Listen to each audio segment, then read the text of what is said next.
Hi everyone. Today's lecture we're going to discuss some of the more common measures of disease frequency that are used in epidemiology: rates, proportions, and ratios. We talked last time about the defining features of epidemiology. Quantification is one of these defining features. By carefully quantifying the burden of morbidity and mortality in a population, we can monitor trends in disease, evaluate health interventions, and begin to explore disease etiology.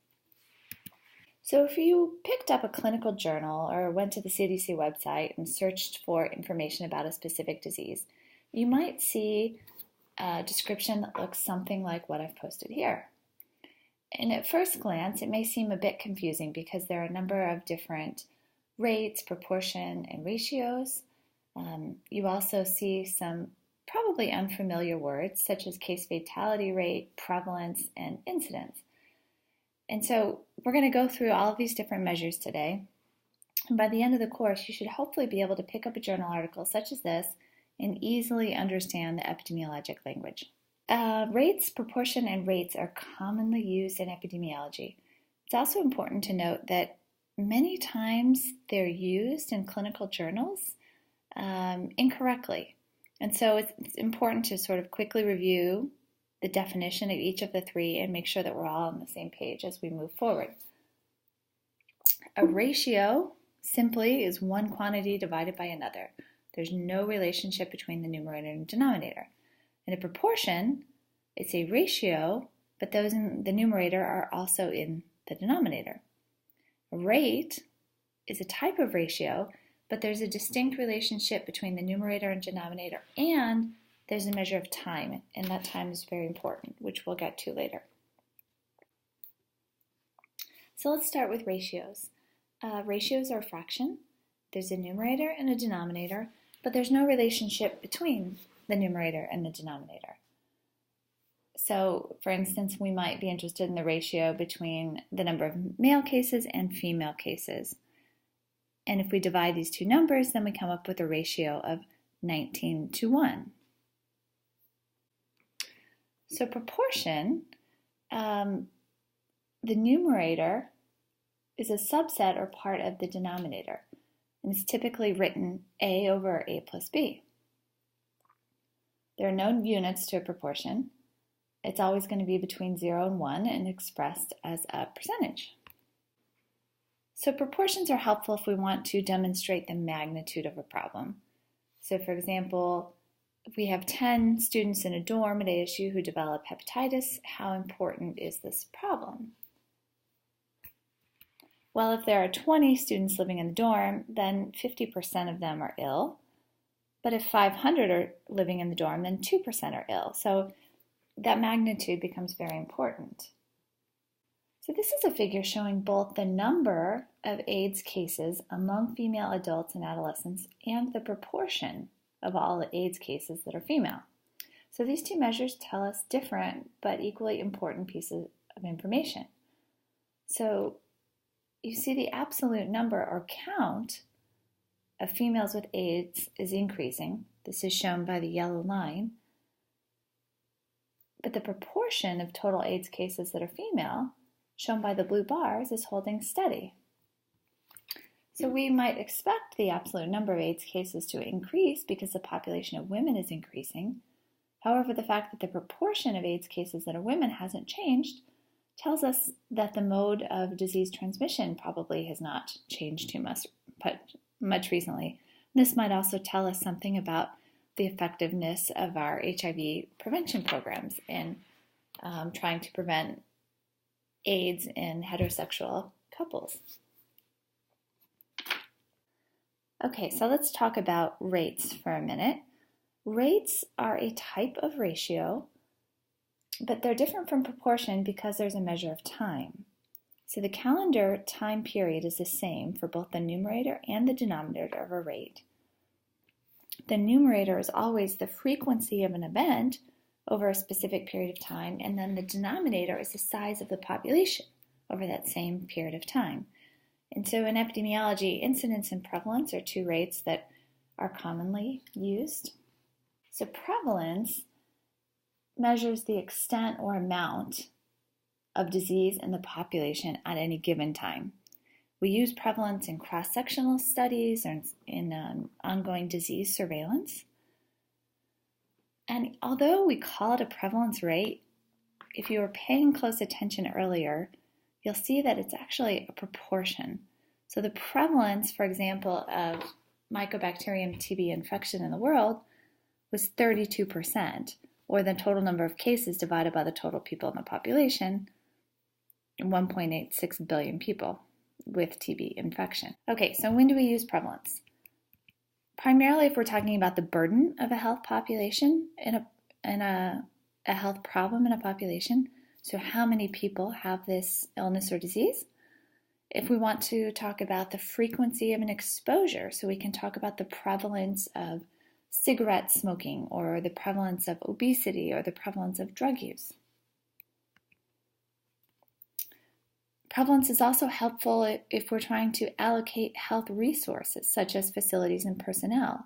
So in areas where there's a higher prevalence of, say, diabetes, then we may want to allocate more resources to prevent and treat diabetes in those areas.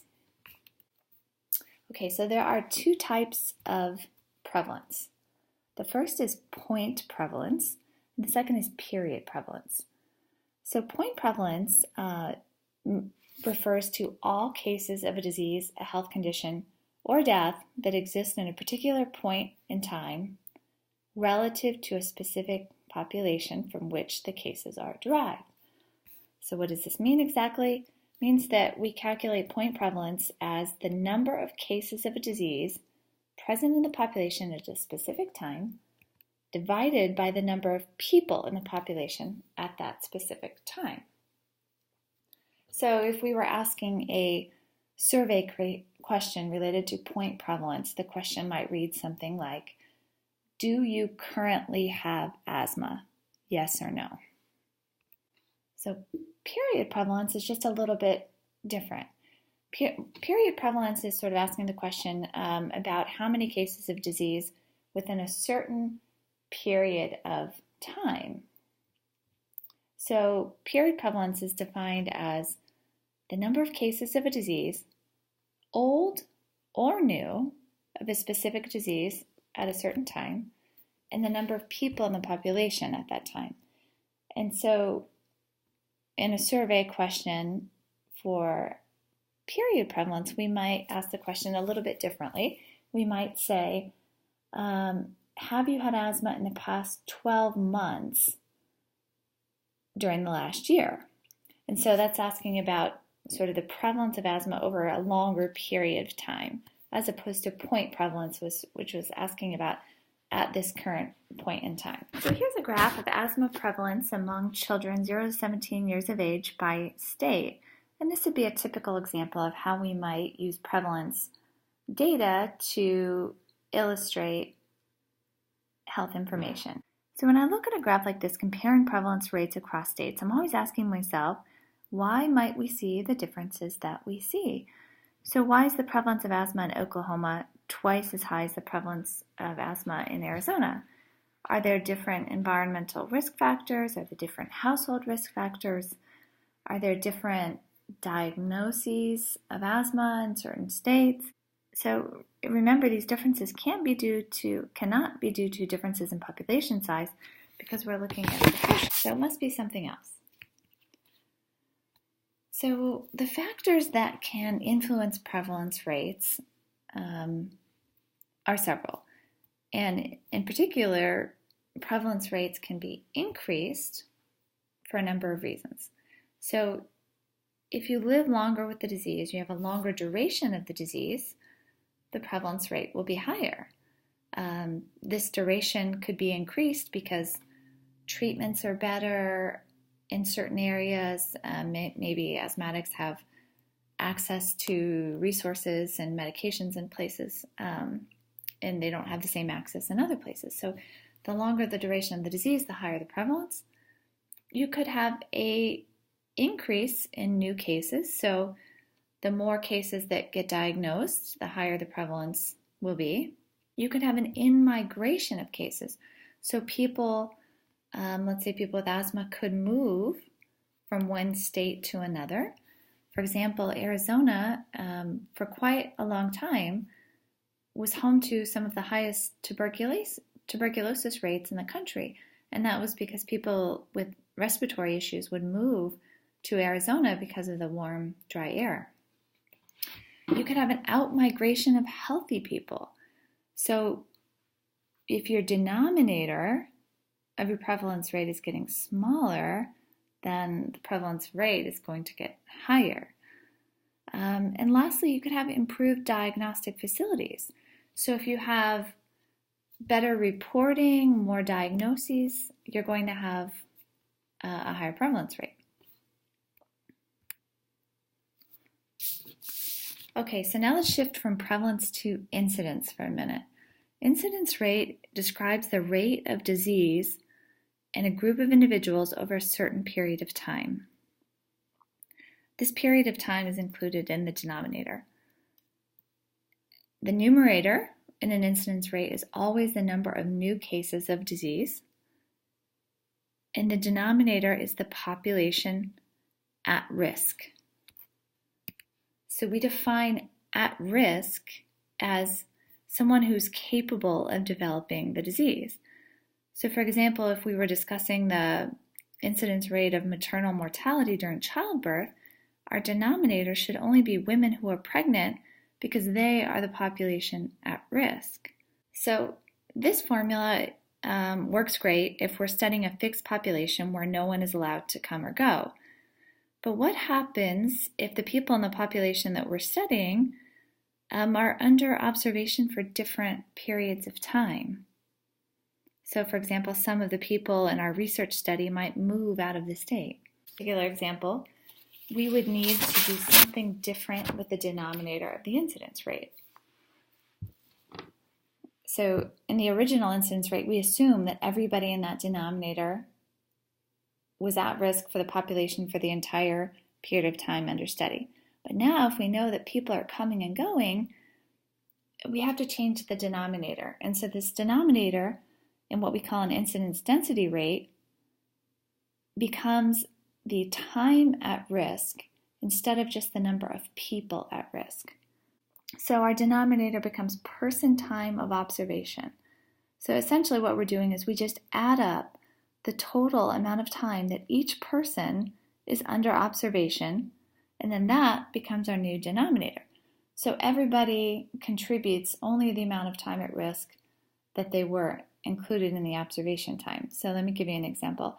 If we were studying tuberculosis, we had one individual who's followed up for all 5 years in our study. They contribute 5 person years of follow-up time to the denominator. And we had another person in our study who moved away after 2 years. So they contributed 3 years of follow-up time to our denominator.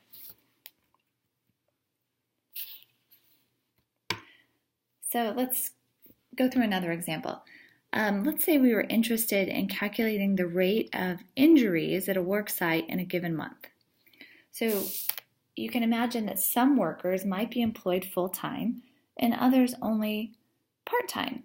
So rather than count each individual equally, what we do is we count the total number of time that each person worked, and then we total this for all employees. So let's say over a 1 month period of time, we had 2 episodes of workplace injuries that were reported.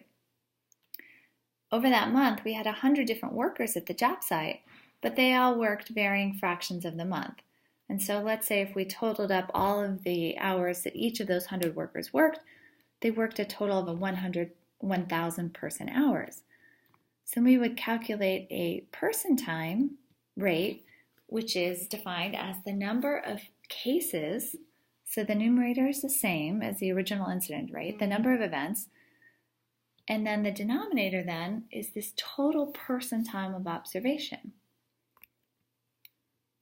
So we had 2 injury episodes, and we had 1,000 person hours of observation. So our incidence rate then becomes 0.002 injury episodes per worker hour, or alternatively, we could report this as 2 injuries per 1,000 worker hours.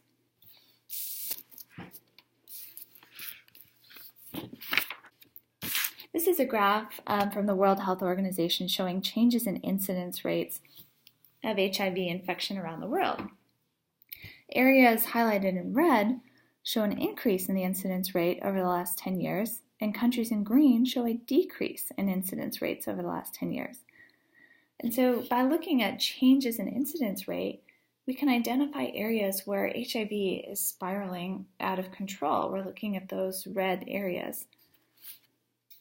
And these might be areas where we would want to focus significant efforts on primary prevention efforts, such as maternal to child transmission intervention programs. The countries in green are seeing declines in new cases, so our prevention efforts have been successful. And these are places where the outbreak seems to be slowing down. So looking at incidence rates tells us something different than looking at prevalence rates. Incidence rates is telling us how things are changing, where the new cases are happening, so we can stay on top of the outbreak.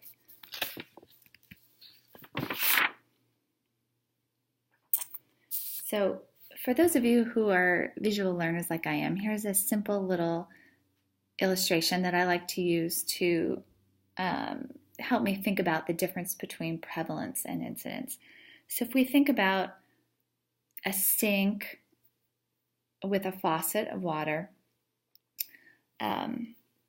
when we turn on the water in the sink, the water coming in, that's the incidence, sort of the inflow of water. And the prevalence then is the water level in the sink. So that water keeps going up and up and up. And the only way that you can leave that sink through the drain is by recovery or by death. So you can imagine that incidence is telling us all of sort of the new cases coming into a population. And prevalence is telling us, what that water level is, how many, which includes both the new and the existing cases. So for diseases that have a short duration, we're typically going to see a low prevalence rate compared to incidence rate. So this means that they're quickly leaving that prevalence pool, they're leaving the drain. And so these are diseases like an upper respiratory infection that you might come down with a respiratory infection quite often, but you get over it pretty fast. Foodborne illness, appendicitis, hemorrhage. So compare those to long duration diseases where the prevalence of those diseases is typically high as compared to the incidence rate. So something like diabetes or multiple sclerosis or Parkinson's, where they're not that common, but you live with that disease for a long time, the prevalence rate is going to be high.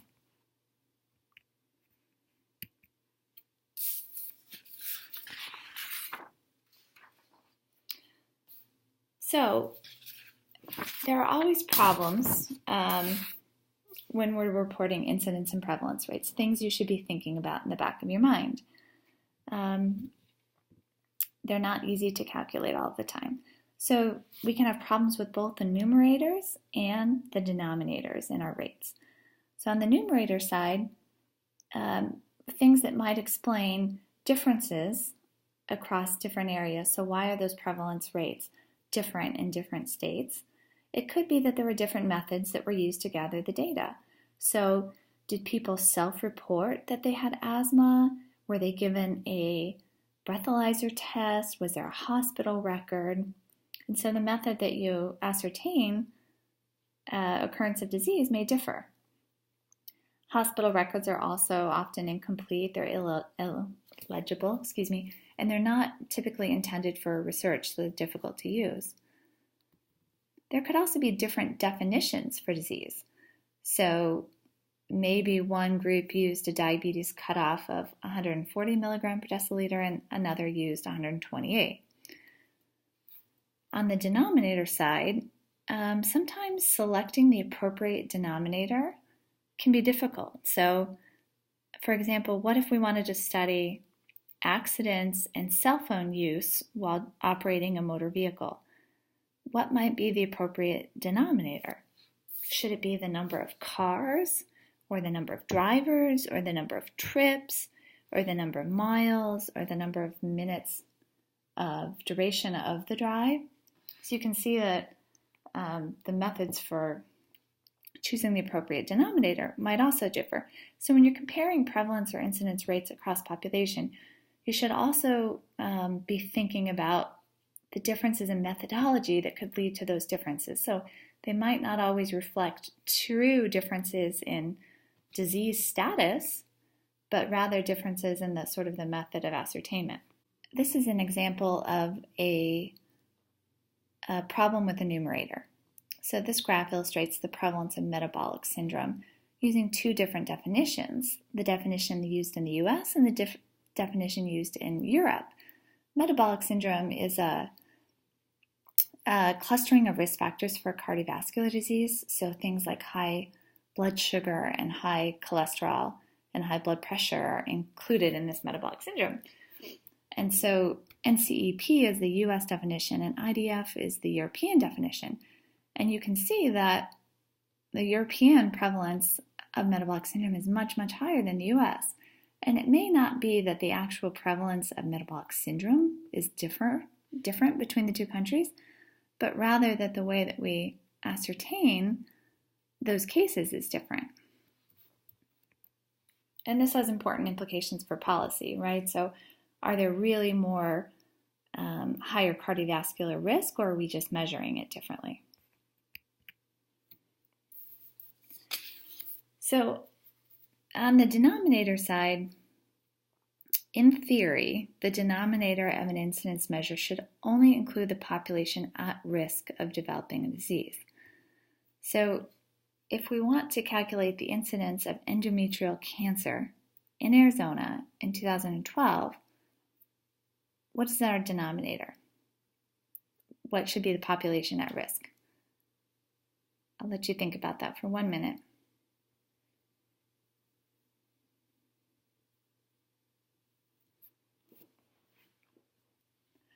So the correct answer is that the denominator should only be women who have not had a hysterectomy.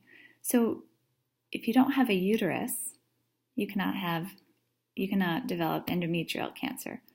So let's say the entire population of Arizona is included in our denominator instead. Would our measure of incidence that we calculate be too high or too low?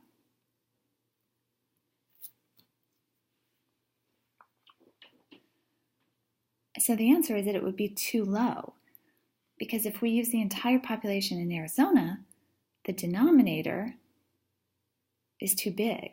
And so if our denominator is too big, then our overall rate gets smaller.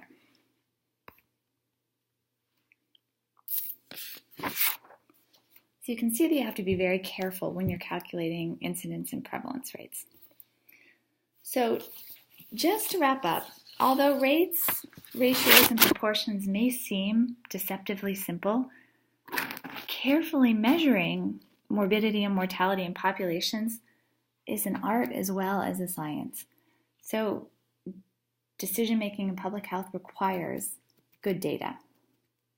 And just some takeaway points: a proportion is always a ratio, a rate is always a ratio, but a rate may or may not be a proportion.